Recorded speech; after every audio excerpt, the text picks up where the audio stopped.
Welcome to Dreamscribe, your companion on the journey to peaceful sleep. Before you drift off, don't forget to like and subscribe. It helps this calming community grow. Where in the world are you tuning in from? The highway stretched endlessly under the pale moonlight, an unbroken ribbon of asphalt slicing through the emptiness of the desert. The headlights of the RV cast long, flickering shadows on the cracked pavement as Jack tightened his grip on the wheel. His knuckles were white, his jaw clenched. "Jack, slow down," Lacey murmured from the passenger seat. Her voice was low, hesitant. She hadn't spoken much in the last hour, ever since they'd started seeing it. Mile marker 66. It had started as nothing, just a green road sign with peeling white numbers. The first time they'd passed it, Lacey had barely glanced at it. The second time, she frowned. By the third time, she was gripping the armrest so tightly her fingers trembled. "I'm not speeding," Jack muttered, eyes darting between the road and the GPS. "This thing's screwed up. It keeps recalculating." Lacey turned the screen toward her. The route flickered, then reset. "Route recalculating. Estimated arrival, 3:15 a.m. "That's impossible," she said. "It was 3:15 a.m. 15 minutes ago." Jack exhaled sharply and rubbed his temples. He hadn't told her yet, but he was sure, absolutely sure, they had been driving in a straight line. He hadn't turned. He hadn't taken an exit. And yet, they had passed mile marker 66 at least 4 times. Something wasn't right. The wind howled outside, rattling the RV's frame. The desert was barren, stretching endlessly on either side, void of landmarks or road signs aside from the one sign that wouldn't go away. "Look," Lacey pointed ahead. "There it is again." Jack's pulse quickened. A few hundred yards down the road, the same sign loomed, standing at the side of the road like a silent witness. But this time, something else was there. An RV. Jack eased off the gas. The vehicle sat abandoned just past the mile marker, its windows shattered, its frame scorched black in places. The headlights of their own RV washed over it, revealing details that made the hair on Jack's arms stand up. The license plate was missing. The door hung open, barely attached by rusted hinges. A fine layer of dust and sand had built up on the windshield, but inside something moved. Lacey sucked in a sharp breath. "Jack, did you see that?" Jack's foot hovered over the brake. His mind screamed at him to keep going, to put his foot down and never look back. But some part of him, some awful, curious part, wanted to see. Needed to see. "We should stop," Lacey whispered. "Maybe someone needs help." Jack licked his lips. Every rational part of him was telling him no. The way the other RV sat at the roadside, positioned too perfectly to be a normal wreck, it felt like a trap, like something was waiting. And yet, he found himself pulling over. The RV shuddered as he cut the engine. The desert around them was impossibly silent. No wind. No crickets. Just the faint ticking of their cooling engine. Jack swallowed. He could hear his own breathing, hear the sound of his heartbeat thudding in his ears. He reached for the flashlight near the dash and turned to Lacey. "Stay here." "Jack, no. I'll be quick." He stepped outside, the crunch of gravel beneath his boots deafening in the vast emptiness. The air smelled of dust and something else, something metallic, like burnt wires and old rust. As he approached the abandoned RV, his flashlight beam danced across its ruined surface. Up close, he could see charred streaks on the frame. The back half looked as though it had been set on fire at some point. But that wasn't the worst part. The worst part was the door. It was open, but it had been kicked open from the inside. Jack hesitated at the threshold, shining his light into the darkness beyond. The interior was a wreck. Seats torn apart, the walls covered in something dark and smeared. The flashlight beam caught a glimpse of a handprint near the ceiling. A wet handprint. His stomach twisted. A faint sound came from deeper inside the RV. A rustling noise, like something shifting just out of sight. "Hello," he called out, his own voice sounding small in the empty space. Silence. Then, the radio crackled to life. Jack's heart nearly stopped. Through the static, a voice, his own voice, spoke back to him. "If you're hearing this, you're already trapped." Jack stumbled back, his flashlight shaking. His own voice echoed from the broken radio, distorted, like it had been recorded and played back through time itself. Then something moved behind him. A shadow, a figure, barely visible in the shattered side mirror. Standing behind him. Jack spun around, flashlight beam darting wildly, but there was nothing there. Just the silent desert and the eerie glow of mile marker 66 looming in the distance. His pulse thundered in his ears as he backed away from the wreck, nearly tripping over his own feet in his hurry to return to his own RV. He yanked the door open and scrambled inside. "We need to go. Now." Lacey's face was pale. "Jack, you're back." He turned to the mirror, twisting awkwardly. His skin crawled. There were handprints on his shoulders. Lacey slammed the locks on the doors as Jack fumbled with the ignition. The RV roared to life, tires skidding against the asphalt as he floored it down the road. The speedometer climbed. 50, 60, 70 miles per hour. Jack's breath came in short gasps. He gripped the wheel so tight his knuckles ached. "We're getting the hell out of here." Lacey, shaking, turned to look through the rear window. Her blood ran cold. The wrecked RV was gone. Just gone. Like it had never been there. The road behind them stretched out, empty, save for the looming glow of mile marker 66 ahead. Again, Jack felt something inside him snap. "No," he whispered. "No, no, and no." The GPS beeped, drawing their eyes toward it. The screen flickered, then reset. Recalculating route. Estimated arrival, 3:15 a.m. Lacey covered her mouth. "Jack, we're trapped." The radio crackled again. "If you're hearing this, you're already trapped." Jack's grip tightened on the wheel. The road stretched endlessly ahead, an infinite loop of fear. Mile marker 66 was waiting for them. And no matter how far they drove, it always would be. The story follows Daniel Dan Mercer, a 35-year-old traveling mechanic who lives out of his old but reliable RV. He takes long-haul repair jobs across the country, often camping at truck stops and small towns. He enjoys solitude, but is no stranger to eerie road stories from truckers and travelers. Dan's RV is his world, packed with spare parts, a well-worn driver's seat, a coffee maker that rattles when he drives, and a lucky rabbit's foot hanging from the mirror. His dashboard is cluttered with travel maps, his GPS unit, and a weathered road atlas. On this particular trip, Dan is en route to New Mexico, driving through a mostly deserted highway somewhere in Arizona. It's a straight, endless road, where the desert stretches for miles, broken only by occasional mile markers and the occasional rusted-out gas station. At mile marker 45, he pulls over at a small roadside diner, Betty's Pit Stop, for coffee and fuel. The place is a relic from the past, faded Coca-Cola signs, a flickering neon open sign, and a payphone that probably hasn't worked in decades. The patrons are mostly locals and truckers. While Dan refuels his RV, a trucker at the counter stares at him. The man, old and leathery-skinned, asks, "Where you headed?" Dan shrugs, "New Mexico, but taking my time." The trucker nods, takes a sip of his coffee, then mutters, "Don't stop at mile marker 66. Before Dan can ask why, the diner radio cuts out, replaced by static, before coming back on with an old country song. Dan brushes it off as trucker superstition and pays for his coffee, leaving a few bucks on the counter. As he walks out, the waitress watches him leave, her expression unreadable. Dan gets back into his RV, checks the fuel gauge, and starts driving again. The sun sets slowly, painting the sky in oranges and purples. The radio crackles, and he flips through stations, each one just more static.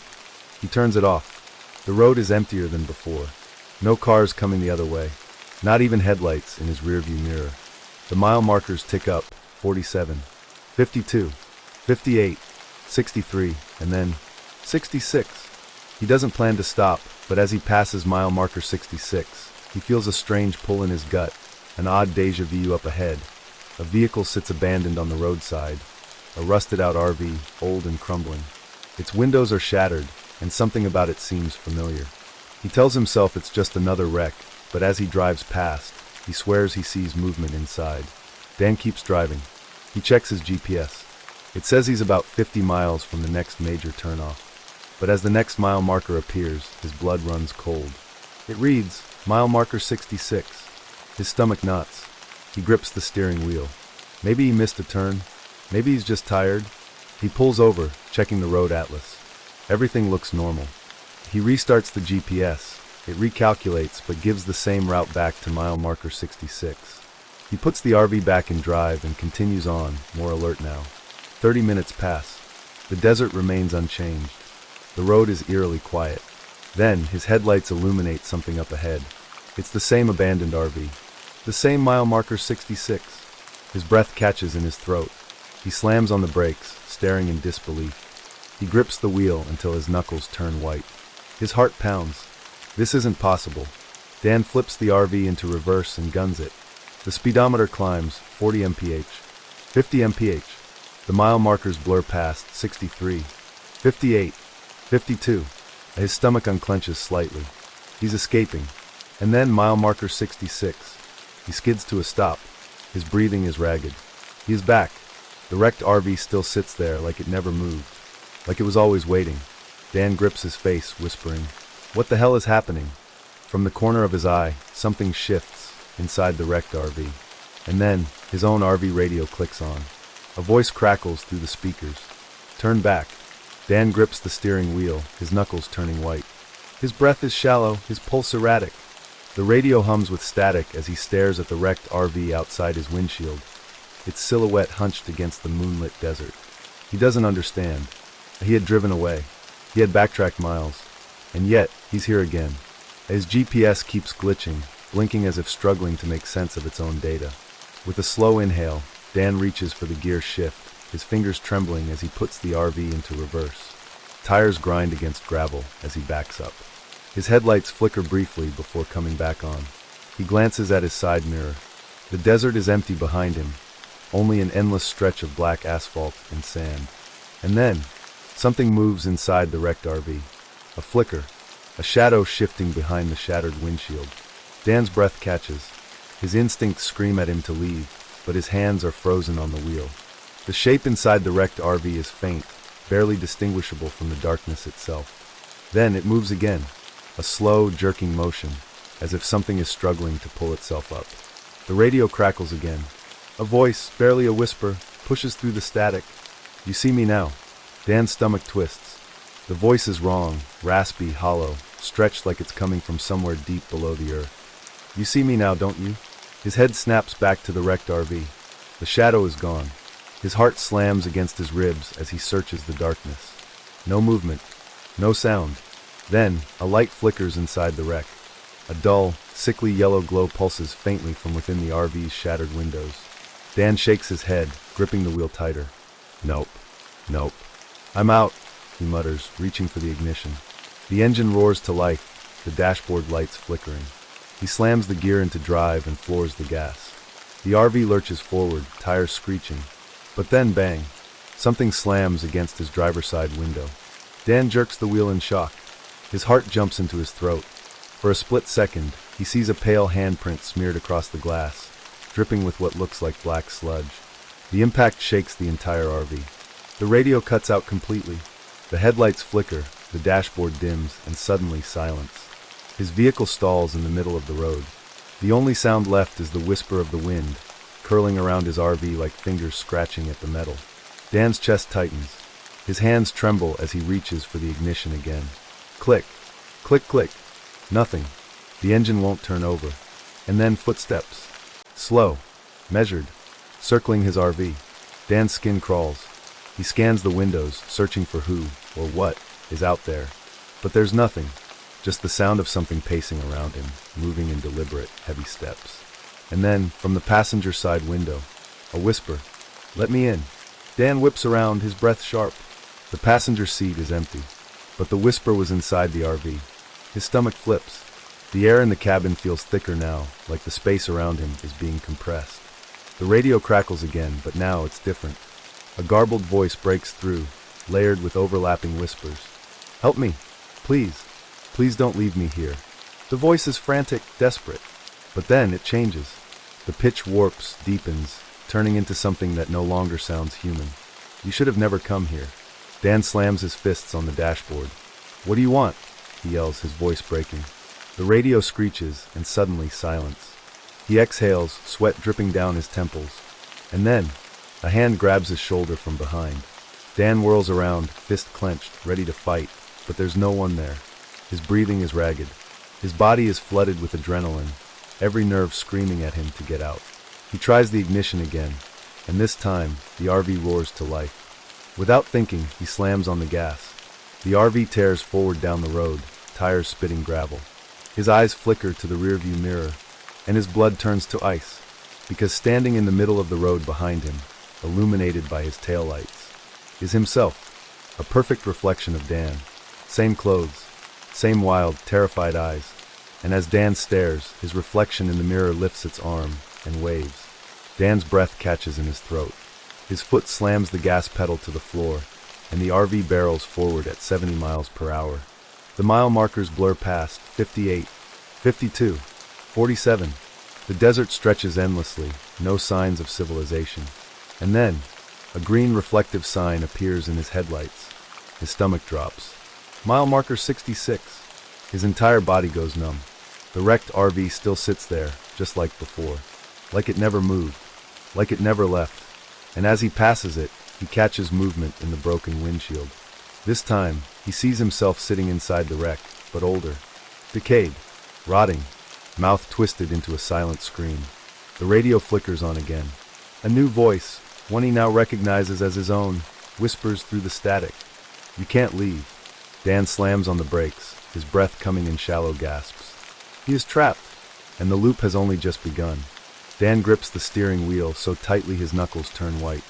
His breath is ragged, his heart pounding against his ribs like a fist trying to break free. The green reflective sign outside his window mocks him. Mile marker 66. He doesn't understand. He drove miles away. He should be in another town by now. But no, he's right back where he started. His headlights flicker for a second, and in the dim glow, the wrecked RV looms ahead, exactly where it was before. The shattered windows glisten with condensation. The driver's seat is still empty, or at least, that's what he tells himself. The radio crackles again, just for a moment, like laughter buried beneath static. Dan's stomach clenches. "This isn't real," he mutters to himself, gripping the wheel. "It's just my mind playing tricks on me." But his gut tells him otherwise. His only option now is to try and outrun it again. Dan slams his foot on the gas. The engine roars, and the RV lurches forward. The headlights carve a narrow path through the endless desert highway, illuminating the cracked asphalt. He doesn't look back. He doesn't check the mirrors. 60 miles per hour. 70 miles per hour. The road stretches ahead, mile markers flying past in a blur. He grips the wheel, determined not to stop until he's out of this nightmare. But then, a sign appears in the headlights again. His stomach drops. Mile marker 66. His foot slams the brakes, tires screeching. The RV skids sideways on the empty highway before lurching to a halt. Dan's breath comes in short, sharp gasps. He can't believe it. He drove straight for miles, and yet, he's back. The wrecked RV sits ahead, its empty windshield staring back at him like a lifeless eye socket. The static on the radio shifts, turning into a soft, distorted whisper. "You never left." Dan's blood runs cold. Something is toying with him. If the road is looping, he has to leave it. Without hesitating, Dan yanks the wheel hard to the right, swerving off the asphalt and onto the rough desert terrain. The RV rattles violently, bouncing over rocks and dry patches of sand. A dust billows into the air behind him, the headlights carving a jagged path through the darkness. He doesn't care. He'll drive until the fuel runs out if he has to. The highway disappears behind him. The wrecked RV disappears. For the first time in hours, he feels like he's breaking free. But then, a shape looms ahead in the distance. His chest tightens. The RV's headlights illuminate a green reflective sign, half buried in the desert sand. Dan's stomach churns violently. No, no, no, no. The sign reads. And just past it, the wrecked RV sits in the sand, waiting for him. Dan slams on the brakes, his body lurching forward. His vision blurs with panic, his breath coming in sharp, desperate gulps. This isn't just the road looping. It's everything. He can't escape. Dan sits in the driver's seat, fingers tangled in his hair, eyes locked on the wrecked RV ahead. There has to be a way out. There has to be something he hasn't tried. He reaches for his phone, his fingers trembling as he dials 911. A dial tone. A voice answers. 911, what's your emergency? Dan chokes on relief. I'm stuck. Something's wrong. I can't get away from this place. I keep driving, and I keep coming back to the same mile marker. The dispatcher cuts him off. "Sir, where are you calling from?" Dan licks his lips, his mouth dry as dust. "I just told you. I'm at mile marker 66. Silence. Then, a sound like static hissing through a frayed wire. "Sir." The voice warps, crackling with interference. "You're not supposed to be there." Dan's chest tightens. "What does that mean?" he shouts, gripping the phone. The dispatcher's voice distorts further, stretching like it's being pulled apart. "You're not supposed to be here." Dan's blood runs cold. And then the line goes dead. A sharp knock echoes from outside the RV. Dan's head snaps up. His blood freezes. Because standing just outside his window is himself. Dan's breath shudders. The figure outside looks exactly like him, but its eyes are all wrong. Too dark. Too hollow. Its lips move. You can't run. Dan throws the RV into reverse, tires kicking up dust as he jerks backward. But the figure doesn't move. It just stands there, watching. Then slowly it lifts its arm and points toward the wrecked RV. Dan's stomach churns violently. No, he's not going in there. But if he keeps driving, he'll end up here again. He's already tried running, turning, speeding away. Nothing works. The only thing he hasn't done is face what's inside that wreck. Dan grips the steering wheel, his breathing shallow. Then, with a slow, reluctant exhale, he turns off the ignition and steps out of the RV.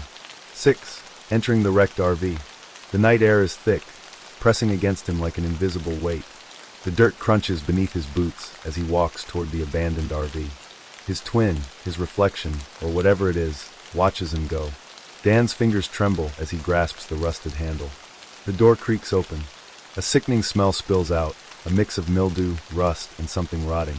Inside, the RV is dusty and decayed. The walls are covered in old, yellowed newspaper clippings, tacked up like a shrine of madness. And then, Dan sees it. A mirror at the far end of the RV.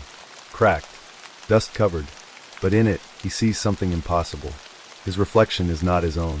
It's older, decomposed, a rotting corpse with hollow, sunken eyes. Dan staggers backward, his breath hitching. The reflection smiles. You finally made it. The wrecked RV door slams shut. Outside, in the real world, Dan's RV sits idling. Empty, waiting for the next traveler to pass mile marker 66. Dan sits frozen inside the wrecked RV. His chest rises and falls in ragged gasps, his fingers clutching the torn seat cushion beneath him. The mirror across the room reflects something wrong. Not just his own image, but something older, decayed, and waiting. The moment the RV door slammed shut, something shifted in the air. The smell of mildew and dust thickens, clinging to the walls like an old disease. Dan's gut twists as he forces himself to look around. The walls are covered in yellowed newspaper clippings. Rusted tools hang from hooks. In the farthest corner, a leather-bound journal sits atop a cracked table. The mirror whispers, "Read it." Dan flinches. He doesn't want to obey, but what choice does he have? His legs feel weak as he steps toward the table. His fingers tremble as they brush against the book's cover. The initials burned into the leather send a sharp chill through his spine. Dr. Dan Richards. His own name. Swallowing hard, Dan flips open the journal. The pages are yellowed, brittle, filled with hurried, desperate handwriting. Each word makes his stomach churn. July 9th. I stopped at mile marker 66. The RV won't leave. Every road brings me back. I don't know why. July 10th. I heard footsteps last night. Something is outside. I won't open the door. July 12th. I saw myself today. He was standing at the edge of the road, watching. My face, but not mine. I can't stay here. I have to get out. July 15th. I tried running. Drove for hours. The wrecked RV was waiting for me at the end. I think I know what it wants. I think I know what happens if I stay too long. Dan's breath shudders. These are his own words.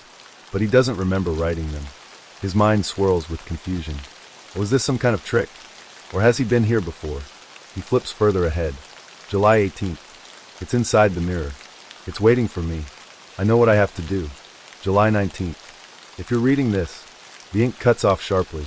A single set of fingerprints smudges the bottom of the page. Dan's chest tightens, because the smudge is still fresh, as if he just wrote it. The radio inside the wreck crackles to life. A voice slithers through the static. Dan, do you remember now? Dan's blood runs cold. It's his own voice, distorted, warped, but unmistakably his. He whirls around, eyes darting to the mirror. His reflection smiles. You've done this before. Dan's stomach drops. No, that's not. You always come back, the reflection whispers. You never leave. The air grows thick, the walls closing in. He stumbles backward, breath coming in sharp gasps. How can this be happening? How can this be real? Is he even real? His own reflection tilts its head. There's only one way out. Dan shakes his head violently. No, I won't listen to you. But his reflection's smile widens. And then, it steps out of the mirror. Dan's legs move before his brain catches up. He lunges for the RV door, yanking it open as cold air rushes in. The night outside is impossibly still. The moment his boots hit the ground, he bolts. His heart pounds violently. His breath burns his lungs. The wrecked RV shrinks behind him as he sprints into the night. But the footsteps behind him match his pace. A perfect, synchronized rhythm. "You can't run," his voice whispers behind him. Dan's pulse hammers in his ears. He doesn't dare look back. Not until he sees it. A light. A gas station glowing in the distance. His heart leaps. He's not alone. He's not trapped. There's a way out. Dan pushes himself forward, lungs screaming for air. The neon sign flickers as he stumbles into the station's lot. And then, the world tilts sideways. He hits the ground hard. Everything spins. His vision swims with dark shadows and neon afterimages. And then, a boot steps into view. Dan forces his head up. A gas station attendant stares down at him, brows furrowed with concern. "You okay, man?" the guy asks. Dan gasps for air, nodding frantically. I need help," he chokes out. "I'm stuck, mile marker 66. There's something." The attendant's face drains of color. His Adam's apple bobs as he takes a slow step back. "Mile marker 66? His voice is barely a whisper. Dan nods rapidly. You saw the wrecked RV?" Dan grips the man's sleeve. "Yes. Please, you have to help me." The attendant pulls away sharply. "No," he mutters, shaking his head violently. "No, man. That's not possible." Dan's breath catches. "What do you mean?" The attendant's eyes darken with something unreadable. "Because that wreck's been there for 10 years. Dan's blood turns to ice. "What?" The attendant swallows hard, rubbing his arms like he's cold. "The guy who owned that RV," he says slowly. "He went missing." Dan doesn't move. The attendant looks uneasy now, shifting on his feet. "The weirdest part?" His voice drops lower. "They never found his body." Dan's stomach lurches violently. A sharp ringing fills his ears. This isn't real. This isn't happening. He never left the loop. He never escaped. And then, the attendant's face twists into a sick grin. Dan's lungs seize. Because the man isn't a man anymore. His eyes go black, his face stretching into something hollow and wrong. And when he speaks, it's in Dan's own voice. "You never left." The world rips apart. A sharp, crushing darkness swallows Dan whole. And in the distance, the neon gas station lights flicker out, leaving only mile marker 66 standing under the cold moonlight, waiting for the next traveler. Dan's breath is shallow, his body trembling as the gas station attendant's face distorts into something inhuman. The blackness in the man's eyes spreads, his features twisting into something uncanny, something wearing Dan's own face. "You never left." The voice is his own, but layered, like two voices speaking at once. Dan stumbles backward, nearly tripping over his own feet. His stomach churns violently as a sickening sense of déjà vu creeps over him. He should have escaped. He should be free. But the truth is clearer than ever. He's still trapped. And then, the gas station fades like a mirage. The pavement beneath his feet melts away. The neon lights blink out, one by one like dying stars, until there is only darkness. And then, a sudden jolt. Dan gasps, his eyes snapping open. He's behind the wheel of his RV again, parked in front of the wreck at mile marker 66. Like he never left. Dan's stomach lurches violently. His hands grip the wheel so tight his knuckles turn white. He doesn't want to look, doesn't want to see what he already knows is waiting outside. But his head turns anyway. And there it is. The wrecked RV. The same shattered windows. The same gaping black door, like a mouth waiting to swallow him whole. His pulse roars in his ears. How many times has this happened? How long has he been here? His fingers tremble as he reaches for his phone. No signal. His reflection in the rearview mirror is watching him. Dan's stomach knots. The reflection's lips move, whispering something he can't hear. "What do you want from me?" Dan's voice is raw, desperate. The reflection stops moving. And then, it smiles. And suddenly, a loud thump shakes the RV. Dan whirls around, heart pounding. The sound is coming from above him. Heavy, deliberate footsteps on the roof of the RV. Slow, circling. The same footsteps that started this nightmare. He swallows hard, forcing himself to breathe. It's not real, but the footsteps continue. He slams the RV into drive, tires kicking up dirt as he speeds away from the wreck. The highway stretches endlessly before him, headlights carving a narrow path through the darkness. Mile after mile passes. He checks the GPS. It says he's heading away from mile marker 66. Finally he's. A green sign flashes past. Dan's blood turns to ice. Mile marker 66. It's still there. The wrecked RV still waiting. The footsteps above him grow louder. His head snaps up. The ceiling bulges downward, as if something is crawling along it from the inside. A choked cry rips from Dan's throat. No! He jerks the wheel violently, trying to shake whatever is up there. The RV veers off the road, tires skidding in the loose gravel. And then, the roof caves inward. Something slams through. Dan screams. A hand, his own hand, reaches down from the gaping hole, grabbing for him. Dan's vision swims as the RV spirals out of control. His hands wrench the wheel, fighting to stay on the road. But the grip on his shoulder tightens. You know what to do. The voice is his own, but not his. Dan thrashes wildly, his body drenched in cold sweat. This isn't real. This isn't real. His reflection in the shattered rearview mirror is watching again. And this time, it isn't moving with him. Let go. The world blurs as Dan's grip weakens. He sees himself in the mirror. He sees both versions of himself. One behind the wheel. One outside the wrecked RV. And suddenly, it all makes sense. This loop doesn't end because it never started. The wrecked RV. The missing traveler. It's always been him. He's been here before. And every time he fights it, the loop resets. There's only one way out. Dan's chest tightens. His fingers loosen on the wheel. The RV veers sharply. A massive crash. A blinding flash of white. Then silence. And then, Dan's eyes flutter open. He's sitting inside an old, wrecked RV. The same wrecked RV. Newspaper clippings cover the walls. A journal with his initials sits on the table. The air is stale, thick with dust and something rotting. Outside, a fresh set of tire marks lead away from mile marker 66. A new RV parked just ahead. Waiting. Dan exhales slowly, realization settling in. The loop isn't over. It's just beginning again.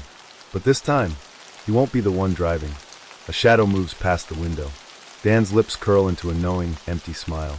And somewhere outside, a man steps out of his RV, confused, looking around, trying to understand. Dan watches him from the darkness, just like something had watched him before. The new traveler shivers. Because somewhere, from inside the wrecked RV, a voice whispers, "You never left." Dan's eyes flutter open. The air around him is thick, stale, suffocating. A sharp, metallic tang lingers in his nose. Old rust, spilled gasoline, something decaying. His head pounds, a dull, rhythmic pulse that matches the faint ticking of a broken clock somewhere behind him. For a moment, he doesn't remember where he is. Then the memories flood back. The endless highway, the footsteps, the reflection that wasn't quite right, the hand reaching from the ceiling. His own hand. Dan sucks in a ragged breath and pushes himself upright, his fingers sinking into fabric. His seat. His driver's seat. But something is wrong. The dashboard is covered in dust. The windshield is cracked, spiderwebbing outward like an old wound. The RV feels older, like it's been sitting here for years. And then he sees it.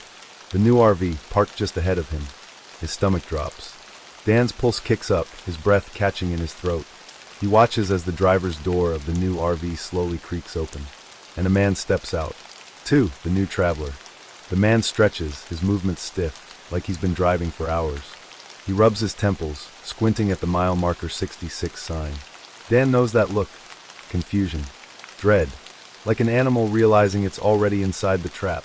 Dan shudders, something cold curling in his stomach. He watches as the man pulls out his phone, checking his GPS.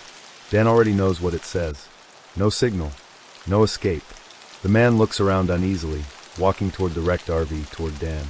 Dan presses himself back into the shadows, pulse hammering. This is how it starts. This is what happened to him.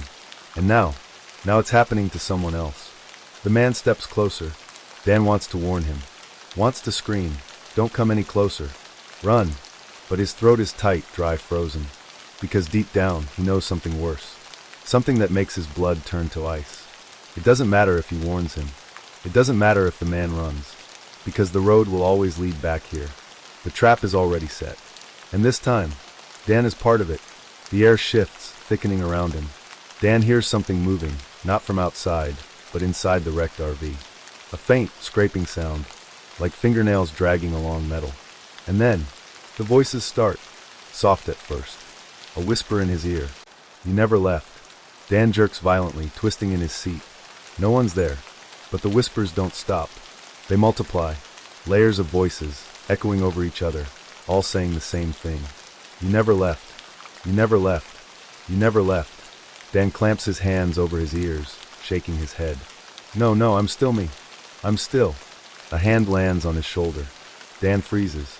The grip is ice cold, fingers pressing into his skin. His breath catches, his body rigid with terror. Slowly, he turns his head and sees himself. Dan stares in horror. The figure standing behind him is him, but wrong. The skin is pale, stretched too tight over sharp bones. The eyes are black, empty. And the mouth is grinning. A slow, creeping, unnatural grin that doesn't belong on a human face. You never left, the other Dan whispers. The voice is distorted, layered, like it's speaking from deep inside a tunnel. Dan's heart slams against his ribs, his breath coming in short, sharp gasps.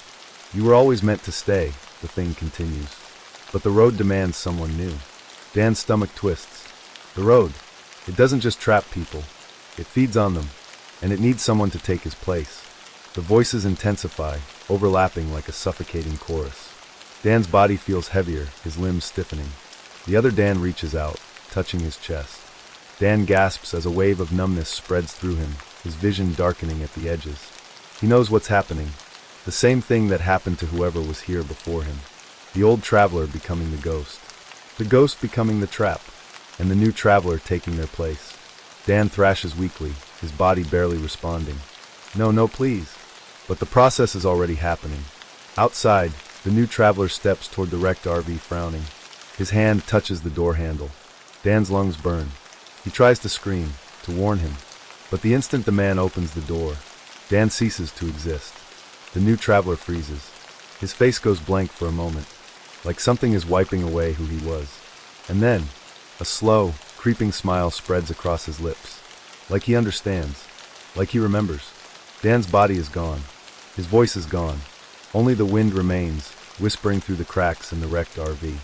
The door creaks shut. The footsteps fade, and somewhere deep in the shadows, the new traveler watches, waiting, just as something had waited before him. And somewhere down the road, another RV approaches, another unsuspecting traveler, thinking he's on a simple road trip, not knowing that he'll never leave, not knowing that the road will always lead back here. To mile marker 66. Next story. Ethan woke to silence. Not the kind of silence that felt peaceful, but the kind that sat heavy in the air, pressing against his ears like cotton. He blinked, his eyes adjusting to the dim interior of the RV. The first thing he noticed was the dashboard clock, 6:32 a.m. The second thing he noticed was that something was wrong. He sat up slowly, the blanket sliding off his chest as he reached for his phone on the nightstand. He squinted at the screen, scrolling through the GPS history. But the last location logged made his stomach tighten. Rest area, Highway 50, mile marker 237. Yesterday, 10:45 p.m. That wasn't right. Ethan remembered driving. Last night, he had been on the road for hours. The hum of the tires on the pavement, the flicker of headlights cutting through empty highway. He had passed small towns, darkened gas stations, endless miles of road. But now, he reached for the curtains over the driver's side window and yanked them open. Outside, bathed in the cold gray of dawn, was the same exact rest stop where he had parked the night before. Ethan felt something prickle at the back of his skull. His mouth went dry. No, he knew he had driven hundreds of miles. The entire night was still fresh in his mind. The monotony of the road, the low hum of an AM radio station dissolving into static, the green glow of highway signs passing in the dark. There was no way in hell he was back where he started. His pulse kicked up. Maybe the GPS was wrong. Maybe he was just exhausted. He threw on a hoodie and fumbled for the door handle. Stepping outside, his boots crunched against the gravel, sending small echoes into the emptiness. A cold morning wind cut through his clothes, bringing with it the scent of damp earth and asphalt. The highway stretched out in both directions, completely empty. No passing cars, no distant sounds of civilization. Just a vast, endless quiet. Ethan turned back toward the RV, scanning the area with a growing sense of dread. And then his eyes caught something. His tire tracks. They were exactly where they had been last night. Not fresh, not turned in a new direction. Untouched, like he had never left. Ethan swallowed hard. Okay, deep breath. Maybe it was some kind of mental lapse. Maybe he had driven last night and somehow turned around, ended up at the same stop without realizing it. It wasn't impossible, just unlikely. He climbed back into the RV, shaking off the growing unease clawing at his stomach. He turned on the ignition, watching as the dashboard lights flickered to life. The gas gauge caught his eye, still full. Another sharp pang of unease. Last night, he had driven at least 300 miles. He had watched the gauge drop, had planned to stop for fuel in the morning, and yet, his tank was still where it had been yesterday. That was impossible. He hesitated, his fingers gripping the wheel tighter. His mind ran through explanations: mechanical glitch, fuel gauge malfunction, or something else. The air inside the RV suddenly felt thick, stifling. The hum of the engine only amplified the eerie silence outside. Ethan shoved the gear into drive. Enough of this. He was getting out of here. The tires kicked up small bits of gravel as the RV rolled onto the highway. The road stretched ahead, an endless strip of gray cutting through the empty landscape. Ethan forced himself to focus on the drive, the familiar rhythm of the journey. The sensation of movement helped. It grounded him. He checked his phone, watching the GPS update in real time. Heading west on Highway 50. Good. Progress. Mile markers passed by. He glanced at the dashboard clock, 7:12 a.m. Over half an hour on the road. Ahead, a green highway sign emerged from the misty morning light. Rest area, 2 miles. Ethan exhaled. Not much longer until he hit a real stop, maybe grab coffee, shake off the weird feeling from this morning. The sign blurred past. He kept driving. Minutes passed. The RV hummed along smoothly. He checked his mirrors, nothing behind him, just empty road. Then, another sign loomed into view. Rest area, 2 miles. Ethan's hands clenched on the wheel. What? That didn't make sense. He had already passed that sign. The GPS screen flickered slightly, the numbers on the odometer unmoving. His breath quickened. He wasn't making progress. The realization hit him hard. He was driving, but he wasn't getting anywhere. His grip tightened, and he pressed harder on the gas. The RV accelerated, the speedometer climbing. The road zipped by faster, the landscape a blur of repetition. Another mile marker passed. Then another. Then, rest area, 2 miles. The same sign. Again. Ethan's stomach dropped. This wasn't possible.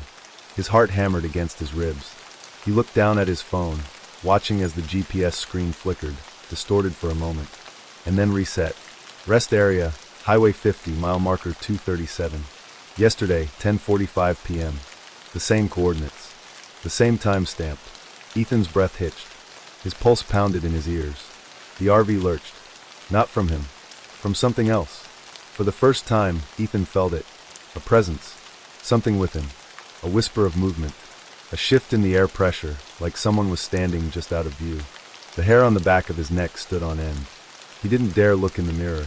His throat was dry. Ethan forced himself to breathe. To focus on the road. This was sleep deprivation. Stress. A trick of the mind. And yet, in his peripheral vision, the reflection in the windshield didn't match. The road outside blurred past, but in the glass, the RV interior looked different. Darker, like something else was sitting in the passenger seat. A cold rush ran through him. He didn't want to look, but he had to. His fingers gripped the wheel as he slowly, so slowly, turned his head toward the passenger seat. Empty. Relief hit in a shaky exhale. But as his eyes flicked back to the windshield, the reflection still showed someone sitting there. A shape, just barely visible in the dim morning light. Too tall, too still. Ethan's chest seized. His fingers dug into the steering wheel, breath coming in short, sharp gasps. The air around him felt wrong, like the temperature had dropped 20 degrees. Then a sound. A whisper. So soft, so distant, it almost wasn't there. Drive. The voice wasn't his. And yet, it was. Like an echo of something not quite human. The reflection shifted. The thing in the passenger seat turned its head toward him. Ethan slammed on the brakes. The tires screeched, the RV fishtailing for a split second before coming to a violent stop in the middle of the road. His breath came in ragged gasps. His hands trembled on the wheel. Slowly, he turned to the passenger seat. Empty. Nothing. He blinked, his vision swimming from adrenaline. The dashboard clock flickered. 6:32 a.m. Ethan's stomach turned. That wasn't right. He checked his phone. Rest area, Highway 50, mile marker 237. Yesterday, 10:45 p.m. His heart stopped. Outside the window, the same rest stop. The same place he had woken up. He had never left. A whisper curled through the air again. Drive. And this time, it came from the driver's seat. Night drive rewind. Ethan had always considered himself a wanderer. No permanent home. No fixed address. Just his RV, the open road, and endless freedom. For the past 6 months, he had been living off the grid, moving from one town to another.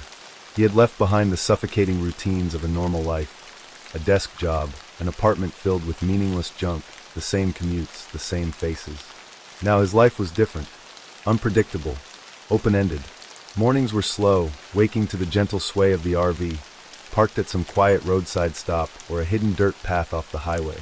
Afternoons were spent driving, exploring empty highways, stopping in nameless towns, filling his days with movement. At night, he parked somewhere quiet.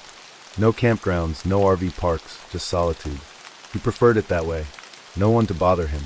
No one to watch him. Tonight had been no different. Or at least, it wasn't supposed to be. The previous night had started out normal. Ethan had pulled into a small, deserted rest stop off Highway 50. It wasn't much, just a cracked parking lot, a few picnic tables, and an old vending machine with faded snack labels. The only sound was the occasional rustling of the wind through the trees. No streetlights. No traffic. Just silence. Perfect. He had locked the doors, shut the curtains, and made a quick meal, canned soup heated on a propane stove. A couple of beers. A movie on his tablet. By 10:30 p.m., he had settled in for the night. Another ordinary evening in his endless road trip. But that's what was messing with him now, because Ethan knew he had driven far from that rest stop. And yet, when he woke up, he was back there. Everything was the same. Same cracked pavement. Same picnic tables. Same eerie silence. A glitch? A mental lapse? Had he somehow driven in a circle?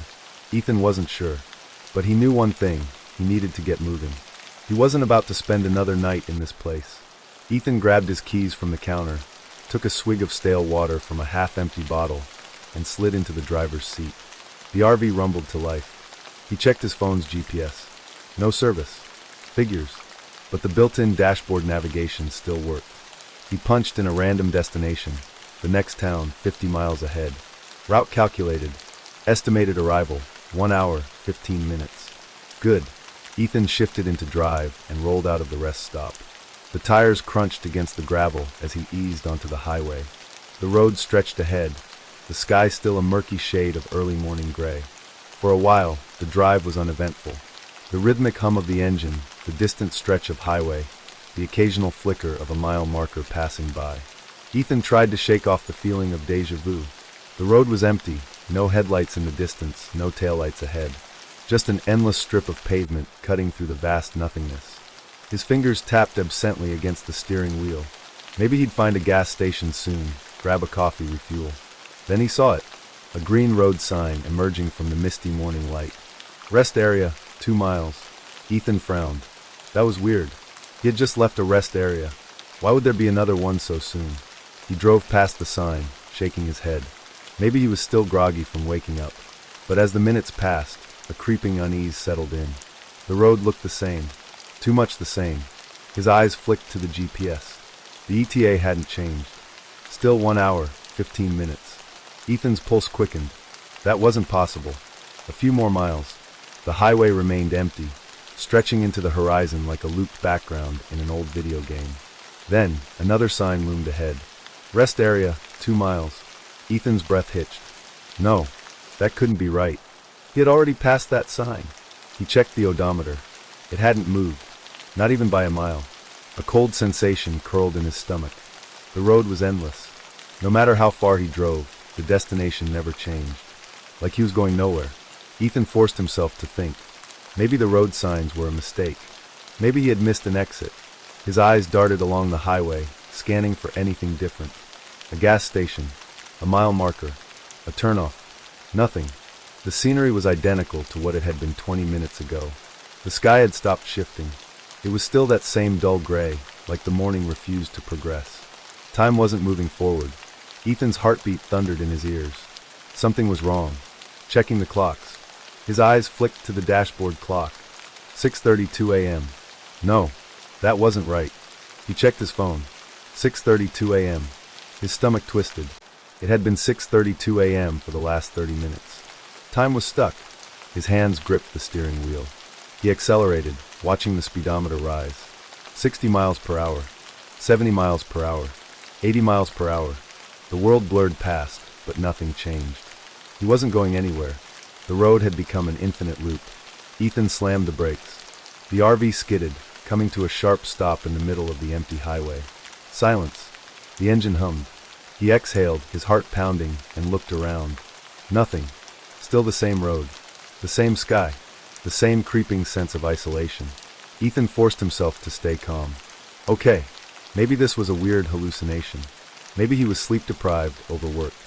Maybe his brain was playing tricks on him. There was only one way to test it. He put the RV into reverse. The road rolled backward beneath his tires, the scenery repeating in reverse. A sign came into view. Rest area, 2 miles. Ethan's breath caught. He had moved in reverse for 5 minutes. Yet the distance to the rest stop never changed. He was trapped. A sharp chill ran through him. Panic clawed at his ribs, but he forced himself to think. There had to be an explanation. Maybe the RV's navigation system was malfunctioning. Maybe he had driven onto some long-forgotten highway with duplicate mile markers. Maybe this was a side effect of exhaustion. But the truth sat heavier than any logical excuse. He wasn't lost. He was stuck. And whatever was doing this, it wasn't natural. As he sat there, hands gripping the wheel, a sudden thought struck him. His reflection. He hesitated, his breath catching in his throat. Slowly, his eyes flicked to the rearview mirror. His own reflection stared back at him. Except, it was smiling. And Ethan wasn't. A shudder rolled through him. He snapped his head away from the mirror, pulse hammering. For the first time, he felt watched. Somewhere inside the RV, something shifted. A whisper, too soft to make out. Then a knock. Not from outside. From inside the RV. Ethan's hands were white-knuckled on the steering wheel, his pulse a steady drumbeat in his ears. He had been driving for hours. Or at least, it felt that way. The sky had remained an unchanging shade of gray, time frozen at 6:32 a.m. No matter how far he drove, the road looped endlessly. Every sign, every mile marker, every bend in the road was identical to the last. And then there it was, the same damn rest stop. He slammed on the brakes, the RV jerking to a stop in the cracked parking lot. This wasn't a mistake. It wasn't a wrong turn. He had driven away from this place. And yet, the RV was back. Ethan's breathing was shallow. His fingers flexed against the wheel. Was this a hallucination? Or was something bringing him back here? The silence pressed down on him, thick and suffocating. He forced himself to focus, listening for anything beyond the hum of the RV's engine. Nothing. Just the distant whisper of wind rustling through the trees. Then, a soft tap. His breath hitched. It had come from inside the RV. Ethan swallowed, twisting in his seat. The small, dimly lit interior of his home on wheels was empty. At least, it looked empty. His gut twisted. Had he imagined it? Then, tap, tap, tap. This time, the sound was closer. Ethan's muscles locked up. It was coming from behind the bathroom door. The door that had been closed when he went to bed. The door that, logically, should still be empty behind it. His mouth felt dry. He stared at the handle. It wasn't moving, but the tapping continued. The first rule of horror, don't open the door. Ethan's instinct screamed at him. Don't check. Don't look. Just drive. But his body betrayed him. Slowly, cautiously, he reached for the door handle. His fingertips brushed the cold metal. The second he touched it, the tapping stopped. Silence. Thick, unnatural silence. Ethan's breath was shallow. He hesitated, then yanked the door open. Nothing. The small bathroom was empty. No one inside. His reflection in the mirror stared back at him, pale and tense. He let out a shaky breath, running a hand through his hair. Maybe this was just sleep deprivation. Maybe he had imagined the tapping. Yeah, that had to be it. He shook his head and turned back toward the driver's seat. That's when he noticed it. His rearview mirror. His reflection wasn't facing forward. It was staring directly at him. And it was grinning. The reflection that shouldn't be. Ethan's stomach plummeted. His own reflection was wrong. It wasn't following his movements. It wasn't reacting as a mirror should. It was just staring, with a wide, unmoving grin. Ethan's breath hitched. His mind raced. He turned his head to the side, testing it. His reflection didn't. It stayed perfectly still, grinning. Cold dread spilled into his veins. That wasn't his reflection. That was something else. Something pretending to be him. His hands clenched into fists. His muscles screamed for him to move, to turn away. Then the reflection blinked. And the moment it did, a whisper right next to his ear. "You're not supposed to be here." Flight instinct kicks in. Ethan spun around. No one was there. His entire body was buzzing with adrenaline. No, no, no. He wasn't losing his mind. This was real. The rest stopped. The looping highway. The tapping. The thing in the mirror. Something was wrong with this place. And he was trapped in it. He didn't waste another second. He slammed the RV into drive. The tires screeched against the pavement as he tore out of the lot. The RV roared down the empty highway. Ethan's grip on the steering wheel was tight enough to hurt. His breathing was erratic, his heart hammering. His mind kept replaying it. The grinning reflection. The whisper at his ear. He reached for his phone. No service. Still frozen at 6:32 a.m. He forced himself to take deep, controlled breaths. Focus. There had to be a way out. Then, the hairs on his arms stood on end. A sudden, overwhelming sense of being watched. His hands trembled. He didn't want to check. Didn't want to look. But his eyes were already drifting to the rearview mirror. And the reflection was still there. Still grinning. Only now. It was sitting in the passenger seat. It knows he sees it. Ethan's chest seized. No. No. No. There was nothing there. The seat next to him was empty. But the mirror told a different story.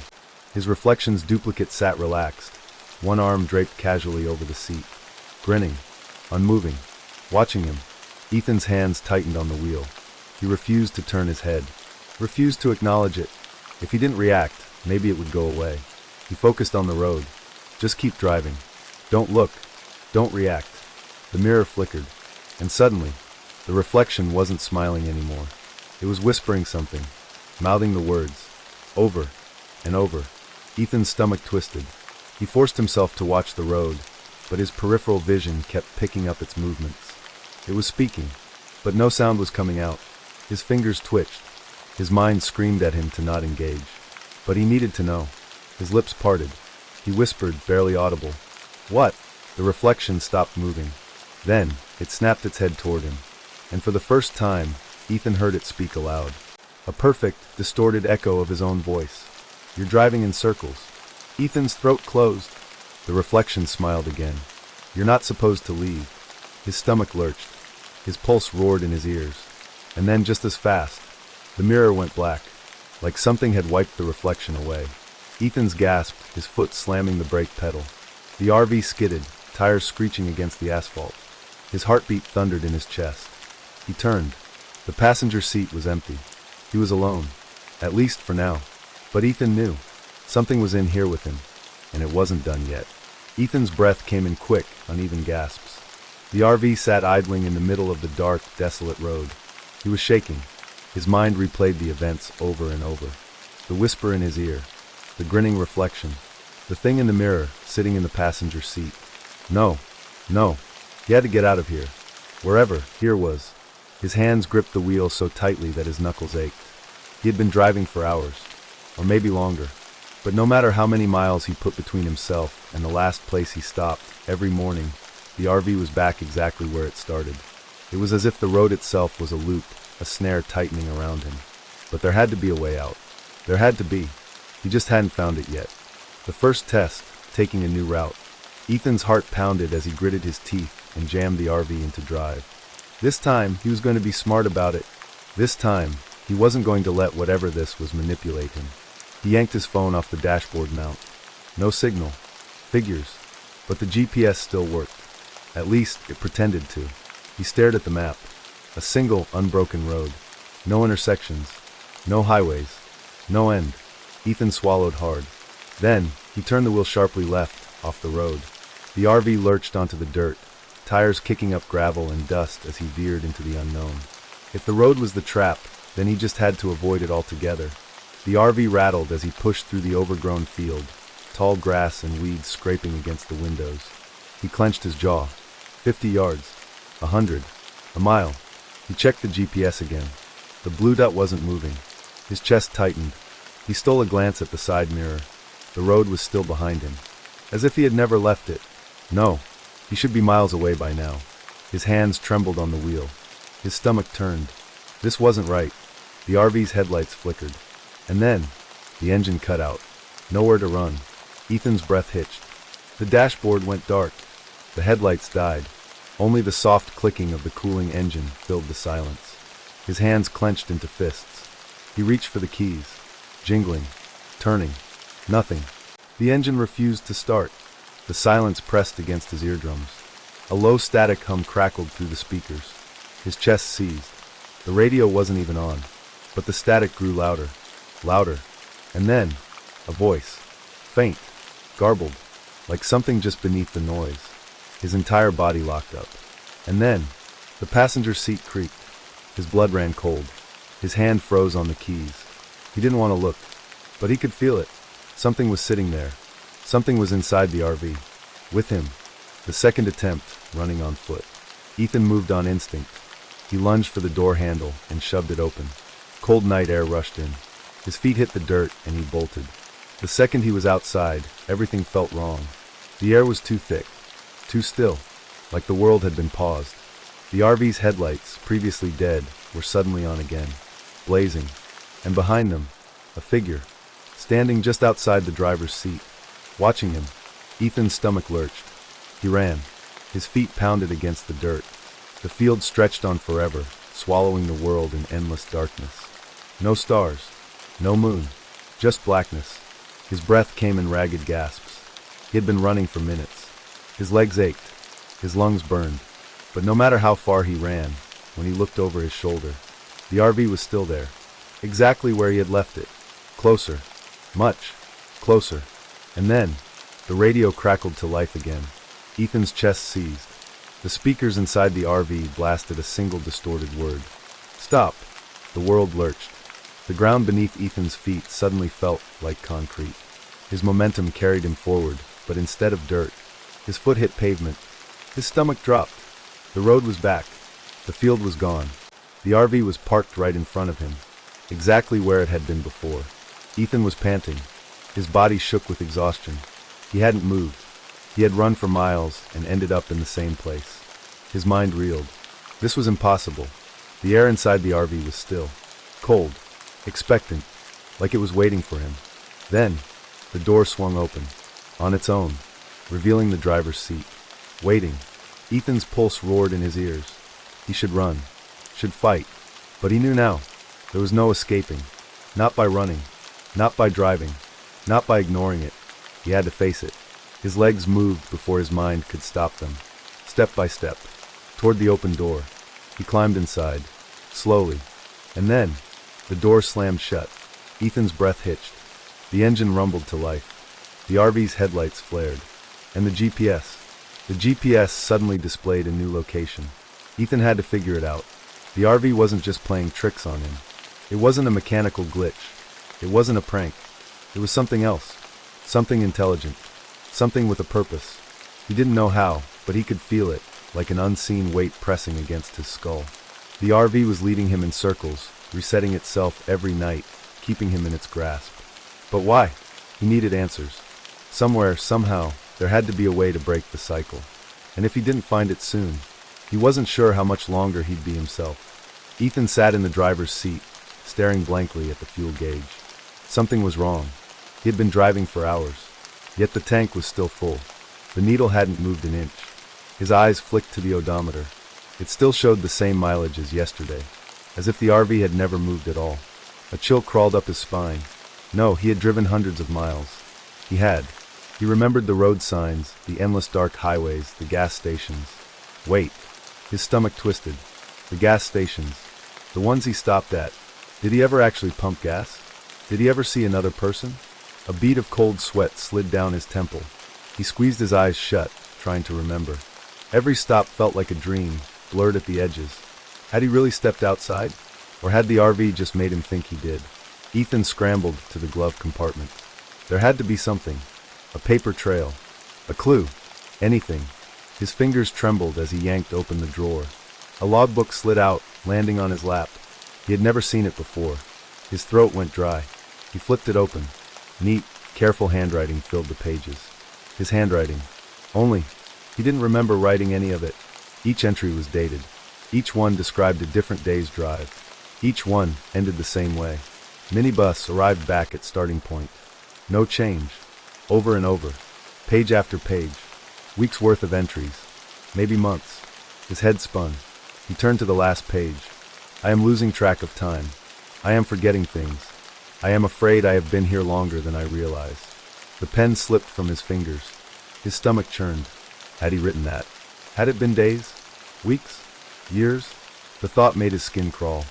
The RV wasn't just keeping him trapped. It was erasing his sense of time. His pulse pounded in his ears. There had to be a way to get outside help. He grabbed his phone. No service. Of course. He expected that. He always expected that.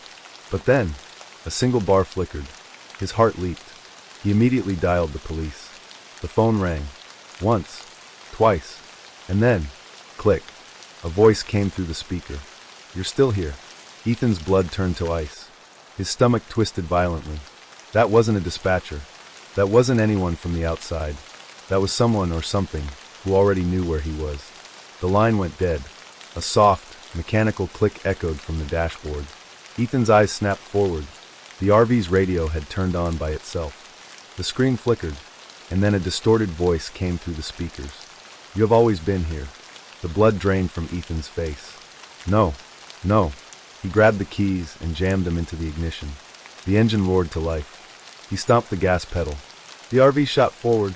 The voice on the radio laughed. Run all you want. Ethan tore down the highway, ignoring the voice, ignoring the horror crawling under his skin. There had to be an answer somewhere. He needed history. He needed records. And the best place for that was a library. He pushed the RV as fast as it would go, praying that when he stopped, he wouldn't just wake up back at square one. The library was empty. Of course it was. No one else was ever real in this nightmare. But the records were. Ethan poured through the archives, hands shaking as he flipped through old newspaper reels.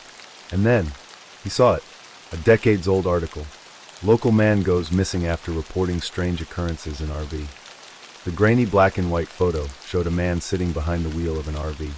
His stomach twisted, because he knew that face. It wasn't his, but it was close. An eerie familiarity clung to the features. The same exhaustion, the same sunken eyes.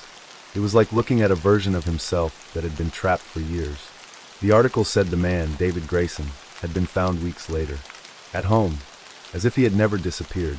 Only, David Grayson had no memory of what had happened. He claimed he had been on a single overnight drive.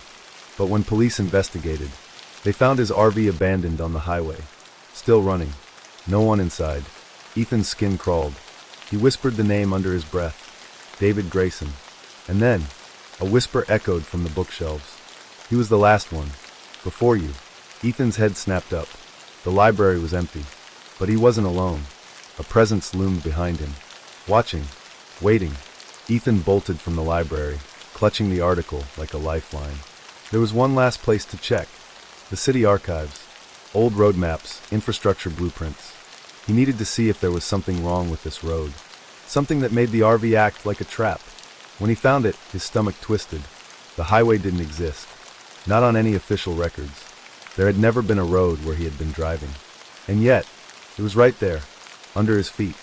He stared at the faded blueprints, heart hammering. His eyes flicked to an old note in the margin. Closed permanently after accident, do not rebuild. The accident. His pulse pounded. The wrecked RV. The one he saw when he started this trip. Was it his? Was he driving inside a ghost? The words of the dispatcher echoed in his head. You're still here. He had been stuck long before he even realized it. This wasn't a normal road. And it wasn't a normal RV. It was a loop. A trap. And unless he could find a way out, it would never let him leave. Ethan sat in the driver's seat, hands gripping the wheel so tightly his knuckles turned white. He hadn't slept. He couldn't sleep. Because he knew. Tonight was different. Something was coming. For the past few nights, the RV had only reset the drive. A cruel joke. A time loop. But now the air felt charged, as if something inside the vehicle was waking up. Or worse, watching him. Waiting. His heart pounded. Tonight was the last chance. Either he escaped, or he wouldn't wake up at all. Ethan's eyes flicked to the GPS. It had always directed him in circles. But now, it was displaying something new. Final route selected. His stomach clenched. Final. He tapped the screen, trying to get it to reset. The GPS let out a distorted static screech. The map flickered, and for a brief second, he saw something wrong. A road that didn't exist. It wasn't connected to any highways, any landmarks. It was just a black, winding path stretching into nothingness. Then, just as quickly, the screen went dark. A robotic voice crackled through the speakers. Proceed. Ethan's pulse hammered in his ears. Where the hell did it want him to go? Ethan had been too scared to drive last night. Too scared of waking up right back at the beginning. But now, he didn't have a choice. The RV rumbled beneath him, the engine turning over on its own. He didn't even touch the keys. The RV wanted to drive. And if he didn't take the wheel, he wouldn't be in control anymore. His breath hitched. Hands shaking, he threw it into drive and peeled out onto the highway. But the road wasn't the same. The familiar markers, the streetlights, gone. The billboards were blank. The stars above looked wrong, twisting, falling in on themselves like a vortex.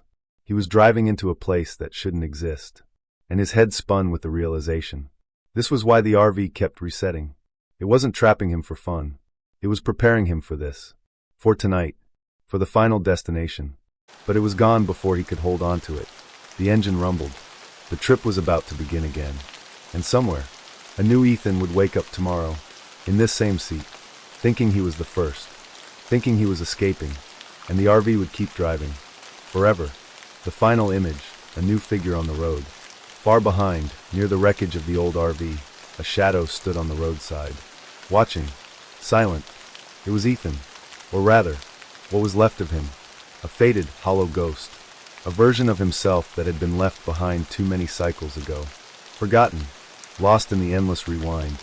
And as the new Ethan drove off, the forgotten one opened his mouth to scream. But no sound came out, because no one would ever hear him again. A silhouette appeared in the distance.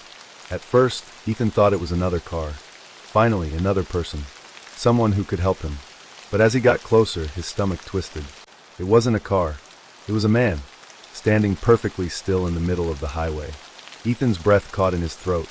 The figure was wearing something familiar. A jacket. A pair of old, worn-out boots. And as the headlights washed over his face, Ethan's heart nearly stopped. It was himself, an older version. Eyes hollow, face sunken and lifeless, like something that had been driving forever. Turn around, the figure whispered.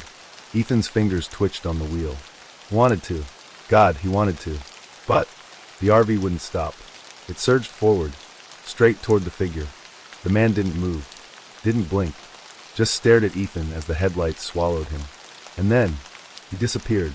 Gone. Like he was never there. Ethan's breath came in short, sharp gasps. The RV wasn't just controlling where he went. It was showing him something. A warning. Or maybe, a promise. The highway that never ends, time distortion. The speedometer climbed. Faster. Faster. The road stretched endlessly into darkness. Ethan clenched his teeth. No turns. No exits. Just an infinite loop. A road that didn't exist in the real world. A road built for something else. The air inside the RV grew heavy. Dense. Like the oxygen was running out. Ethan's vision blurred. His hands trembled against the wheel. And then, the clock on the dashboard started rewinding. 11:59 p.m. 11:45 p.m. 11:30 p.m. Back. Back. Rewinding. Like the RV was undoing time itself. Ethan's breath hitched. What happens if it rewinds all the way? What happens if it erases him completely? He had to stop this. Now, Ethan's eyes darted to the GPS. It had been controlling the route. Maybe if he destroyed it, he could break free. His heart pounded. It was a long shot, but it was all he had. He grabbed his pocket knife, and with one deep breath, he slammed the blade into the screen. The glass shattered. Sparks erupted. The RV shook violently. The dashboard lights flickered. The speedometer spun wildly. And then, a scream ripped through the speakers. Not static, not radio noise. A real, human scream. Ethan clutched his head as the sound pierced his skull. His own voice. It was his own voice. Screaming from the speakers, like something was being ripped out of him. And then, silence. The RV jerked violently. The road vanished, and Ethan felt himself falling. The crash, and the impossible awakening. Crack. A jolt of impact. The world spun. And then, stillness. Ethan groaned, blinking against the harsh light. He was outside. His RV was totaled. Smoke curled from the wreckage. Shattered glass sparkled in the dirt. He sucked in a breath. He was free. It was over. But then, his chest tightened. Something felt wrong. His hand twitched. His fingers felt stiff, like they didn't belong to him. And as he turned his head, his stomach dropped. Police car light, another RV sat on the highway. Identical. Brand new. Waiting. For the next driver. A shadow moved in the driver's seat. And Ethan's breath caught in his throat. It was himself, looking straight back at him. His own eyes. Hollow. Unblinking. And then, the engine roared to life. The RV pulled away, disappearing into the night, taking him with it, or rather, the version of him that had been here all along. Ethan lay in the dirt, gasping. His limbs were stiff. His breath came in shallow, ragged gulps. The RV he had driven, the one that had trapped him in the loop, was a smoking wreck on the roadside. He had crashed it, destroyed it. That meant it was over, right? He was free. The thought barely had time to settle before a low hum vibrated through the ground. His stomach turned, because just ahead, sitting perfectly still on the road, was another RV. Identical. Pristine. Waiting. Ethan's body froze. A shadow moved in the driver's seat, and as the headlights flickered on, illuminating the wreckage of his own RV, he saw his own face. Another him, sitting behind the wheel, expressionless, eyes locked directly onto him. Ethan's throat tightened. No, this wasn't possible. He escaped. He broke the loop. Didn't he? Ethan forced himself to stand, legs trembling. His heart pounded against his ribs. He took a step toward the RV, then another, and another. The driver's door swung open. A hollow, static-filled voice spoke. "Minibus, get in." Ethan shook his head, stumbling back. No. Hell no. But his duplicate, the one in the RV, just tilted his head. "You always say that." A chill rushed down Ethan's spine. The voice wasn't just similar. It was his, like listening to a recording of himself, like an echo that had been repeated too many times. The road hadn't just been resetting the drive. It had been resetting him. Every morning, every rewind. The Ethan, waking up in the driver's seat each day, had never been the original. Each loop, a new Ethan was created.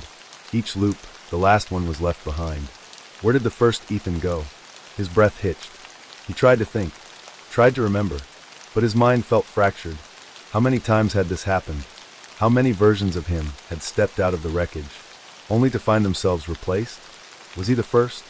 Or the 100th? Or worse, the 1000th? His knees nearly gave out. He grabbed his head, shaking. No, this isn't happening. But the other Ethan, the new one sitting behind the wheel, just sighed. "You always say that too." The RV's engine rumbled. The headlights flared bright. It was time. The choice, stay or drive. Ethan turned, scanning the road. It stretched empty and endless in both directions. There were no exits, no cars, no way to call for help. It was just him, and the RV, and the next version of himself waiting. His fingers curled into fists. "Why?" he screamed. "Why me? Why this loop? What the hell is this place?" But the other Ethan didn't answer. He just gestured to the passenger seat. An invitation. Get in. Ethan's pulse pounded in his ears. His instincts screamed at him to run. But where could he go? Would he just wander, fade away? Or would he become like the figure on the road he had seen before? The hollowed-out, lifeless version of himself? A ghost left behind in the loop. His stomach churned. There was no escape. Only a choice. Stay, or take the wheel, and reset again. The loop continues. His legs felt heavy, but he moved anyway, step by step, toward the RV, toward the new him. His fingers brushed the door handle. It felt warm, like it had just been held by someone else. A dizzy wave of deja vu crashed over him. Had he done this before? Of course he had. He had done it 1,000 times. He just didn't remember. His reflection in the side mirror stared back at him. For a split second, it wasn't him. It was something else. Something that had been watching him from the beginning. Something that fed on this loop. Something that had been using him to drive forever. And then, the moment passed. Ethan exhaled. And he got in. The final rewind. Ethan is gone. The door shut behind him. Click. His hands found the steering wheel without thinking. The GPS flickered. The screen blinked to life. Police car light, night drive rewind, route loading. His heart should have pounded. His stomach should have twisted in fear. But it didn't, because already he was forgetting. His memories dissolved like mist in the morning sun. The fear, the horror, the realization of what was happening. It all faded, leaving only the sensation of the wheel beneath his fingers, and a faint, nagging feeling that something wasn't right.